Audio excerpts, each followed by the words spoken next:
నమస్తే, welcome to Suman TV. So చాలా మంది నిద్రలో కండరాలు పట్టేస్తూ ఉంటాయి. ఆ బాధ తట్టుకోలేనిదిగా ఉంటుంది. అసలు ఈ సమస్య ఎందుకు రాకుండా ఎటువంటి జాగ్రత్తలు తీసుకోవాలి? ఈ సమస్య బాగా ఉన్నట్లయితే ఎటువంటి ట్రీట్మెంట్స్ అందుబాటులో ఉన్నాయి? సో మన ఆహార నియమాలు ఎలా ఉండాలి? మన లైఫ్ స్టైల్లో ఎటువంటి చేంజెస్ చేసుకోవాలి? సో ఇలాంటి వివరాలు అడిగి తెలుసుకుందాం. ఈ రోజు మనతో పాటు ఉన్నారు ప్రముఖ న్యూరో సర్జన్ డాక్టర్ రంగనాథం గారు ఫ్రమ్ సన్షైన్. నమస్కారం డాక్టర్. నమస్కారం.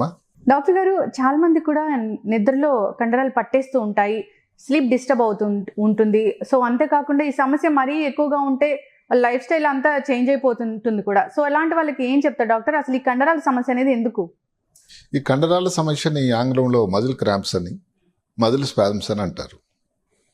నిజానికి ఏమిటి, ఇది పెద్ద ప్రమాదకరం అని కాదు, ఇబ్బందికరం. ప్రమాదానికి ఇబ్బందికరం మధ్యలో తేడా ఏమిటి? ప్రమాదకరం అంటే హాస్పిటల్ అడ్మిషన్ అవ్వడం, పెద్ద పెద్ద పరీక్షలు చేయాల్సిన అవసరం ఇది లేదు. ఇబ్బందికరం ఏమిటంటే ఆ టైంలో నొప్పి వచ్చిన వాళ్ళకే తెలుస్తుంది ఎంత ఇబ్బందో. ఒక మాట చెప్పుకోవాలంటే, ప్రతి వ్యక్తి అక్కడ ఎవరు ఏ వయసు వారు, తెలివైన వాళ్ళు, చదువుకున్న వాళ్ళు కాకుండా ఏ వయసు వాళ్ళకన్నా కానీ ఏదో ఒక సమయంలో జీవితంలో క్రాంప్ అంటూ రాకుండా ఉన్న లేని వారు లేరట. అంటే అందరికీ వస్తుంది, ఏదో ఒక టైంలో వస్తుంది, అంత కామన్ ఇది. కాబట్టి దీని గురించి రెండు మాటలు చెప్పుకున్నట్టయితే, ఈ కండరం ఏమవుతుందంటే ముఖ్యంగా కాళ్ళలో వస్తుంది. అది కూడా కాళ్ళలో ఈ వెనక భాగం, కాఫ్ అని అంటాం, ఈ భాగాన్ని పిక్కల భాగంలో వస్తుంది. అది ఏమవుతుంది, సడన్గా ఒక కండరం బాగా కంట్రాక్ట్ అయ్యి దానివల్ల ఒక బొడిపులాగా తయారవుతుంది. కాళ్ళ కింద అసలు మనం ఆ టైంలో చూడడానికి కూడా కనబడుతుంది. ఒక్కోసారి మనం ఫీల్ అయినట్టయితే ఇంత గడ్డులాగా కనబడుతూ ఉంటుంది. ఎందుకంటే ఆ టైంలో అంత వ్యాకోచం సంకోచం అంటాం కదా, సంకోచం అంటాం ఇంకా తెలుగులో చెప్పాలంటే కంట్రాక్షన్కి. ఆ కండరం అట్లా అయిపోయిందనమాట. అంటే విపరీతమైన చెప్పలేనంత నొప్పి. ఆ నొప్పి ఉన్నప్పుడు నెమ్మది తగ్గేదానికి సమయం పడుతుంది. వాస్తవానికి దానికి చిన్న చిన్న చిట్కాలు మనం చెప్పుకుందాం. ఈ కండరాలు నొప్పి రావడానికి, తీసిపడేయడానికి అన్ని వేళలా కాదు, కొన్ని ముఖ్యమైన కారణాలు కూడా ఉన్నాయి. ఉదాహరణకి కాళ్ళకి రక్తం సప్లై తగ్గింది. ఆయన ఎవరో స్మోకింగ్ అలవాటు ఉంది. ఈ కాళ్ళలో రక్తనాళాలు ఉంటాయి కదా, శరీరంలో ప్రతి అవయానికి రక్తనాళాలు ఉంటాయి. ఈ కాళ్ళలో రక్తనాళాల్లో కానీ ఏదైనా రక్త ప్రవాహం కానీ తగ్గినట్టయితే అథెరోస్క్లెరోసిస్ అంటే కొవ్వు పేరుకుపోవడం గాలో వచ్చేటువంటి ఇబ్బంది వల్ల ఈ నొప్పి, కండరాల నొప్పి వస్తుంది, స్పాజం వస్తుంది. మా న్యూరోసర్జరీ విభాగంలో ఇంకొకటి ఏంటంటే నడుములో నరాల మీద ఒత్తిడి, దానిని లంబార్ కెనాల్ స్టెనోసిస్ అంటారు. అంటే ఏమిటి, నరాలు వెళ్ళేటువంటి చోటు ఇలా ఉంటుంది. ఇది వెన్నుపూస అనుకోండి. ఈ చోటు కానీ ఏదైనా కారణాల వల్ల తక్కువ అయిపోతే నరాల మీద నొక్కేస్తుంది. ఈ ఇబ్బంది ఉన్న వాళ్ళు ఏమిటంటే, ఒక పాతకాలంలో 4-3 కిలోమీటర్లు ఈజీగా నడిచినట్టు వ్యక్తి ఒక కిలోమీటర్కి ఈ మధ్య కాళ్ళ నొప్పి రావడం, కాళ్ళు ఆగిపోవడం, ఈ కాళ్ళ స్పాజం రావడం, కండరాల నొప్పి జరుగుతూ ఉంటుంది. అలాంటి వాళ్ళని కూడా మనం క్షుణ్ణంగా అబ్జర్వ్ చేయాల్సి ఉంటుంది. ఇంకా అన్నిటికంటే ముఖ్యంగా ఏంటంటే, శరీరంలో కొన్ని లవణాలు ఉంటాయి.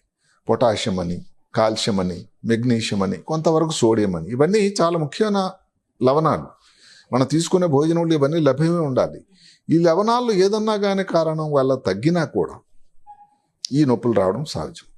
ఇప్పుడు అందరూ కూడా జిమ్ ఓరియంటెడ్ అయిపోయారు, ముఖ్యంగా కోవిడ్ వచ్చిన తర్వాత. సో అందుకని అక్కడ ఈ సడన్గా ఎవరు అలవాటు లేని వాళ్ళు కానీ ఎక్సర్సైజ్ మొదలుపెట్టారనుకోండి, ఇంకా వచ్చిందంటే కాళ్ళ నొప్పి ఇంకా తగ్గేదానికి చాలా టైం పడుతూ ఉంటుంది.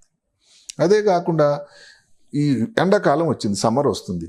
ఆ టైంలో ఎక్సర్సైజ్లు చేస్తూ ఉండేసరికి డిహైడ్రేషన్ వచ్చేస్తుంది. అంటే బాగా తెలియకుండానే వాటర్ తగ్గిపోతుంది శరీరంలో.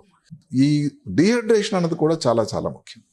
అదే కాకుండా అనుకోకుండా ఎక్కువగా ఎక్సర్సైజ్ చేయాల్సి వచ్చినా కూడా ఇలాంటి ప్రాబ్లం వల్ల కూడా ఈ క్రాంప్స్ వస్తూ ఉంటాయి.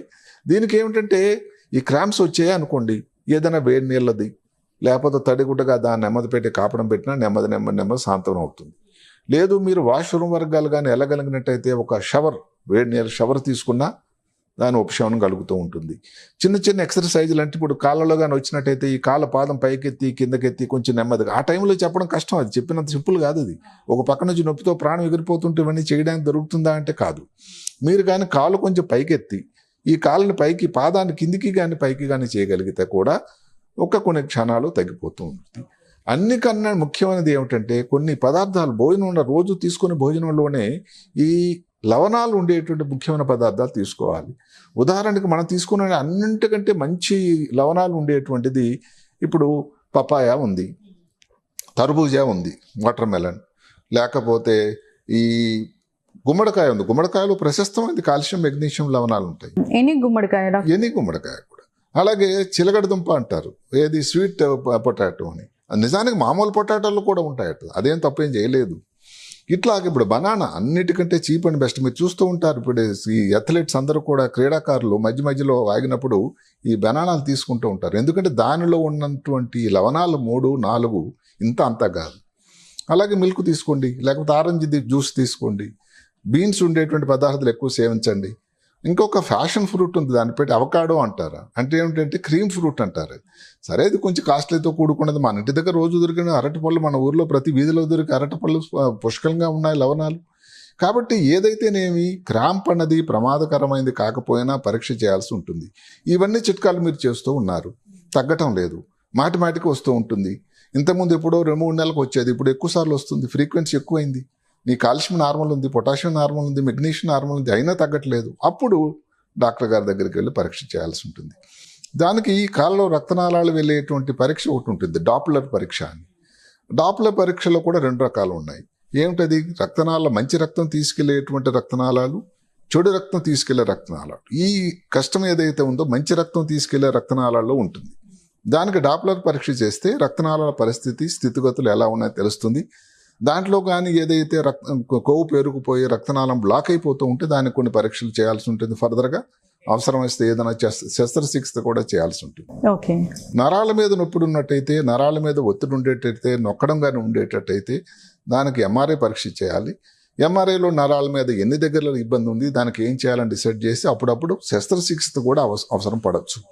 సో క్రాంప్ అన్నది సింపుల్గా ఉన్న విషయమైనా, అందరిలో వచ్చేది అయినా కూడా మాటికి రిపీటెడ్గా వచ్చి డ్యూరేషన్ ఎక్కువ ఉన్నా, వచ్చి అదే కాకుండా అదే టైంలో కాలు వీక్ అయిపోయింది అనుకోండి, అంటే ఏమిటి నడవలేని పరిస్థితి అయింది అనుకోండి, అది ఇంకా ప్రమాదకరమైంది. కాబట్టి ప్రతిసారి కూడా క్రాంప్ను ఈజీగా తీసి పడేయకుండా, క్రాంప్ అనే దాని మీద దృష్టి పెట్టి, ఏ టైంలో ఉన్న మామూలు కంటే హైడ్రేషన్ అనేది వాటర్ తాగడం కానీ, మధ్య కానీ, ఏదైనా చల్లటి వస్తువులు తేనీయం తీసుకొని పానీయాలు, తర్వాత ఈ ఫ్రూట్స్ మనం ఏదైతే చెప్పుకున్నామో ఇలాంటి తీసుకొని మీరు తీసుకునేటువంటి భోజనంలో దాని తాలూకా పెంపొందించడం, దానివల్ల మీరు ఆరోగ్యంగా ఉంటారు. క్రాంప్ రాకుండా ఉండడానికి ఆరోగ్యంగా, సంతోషంగా ఉంటుంది. భయపడాల్సినంత అయితే లేదు, కానీ ఇబ్బందికరం అయితే ఉంటుంది సుమ. ప్రతి వాళ్ళకి ఏదో ఒక రోజున అనుభవం అయితే ఉంటుంది.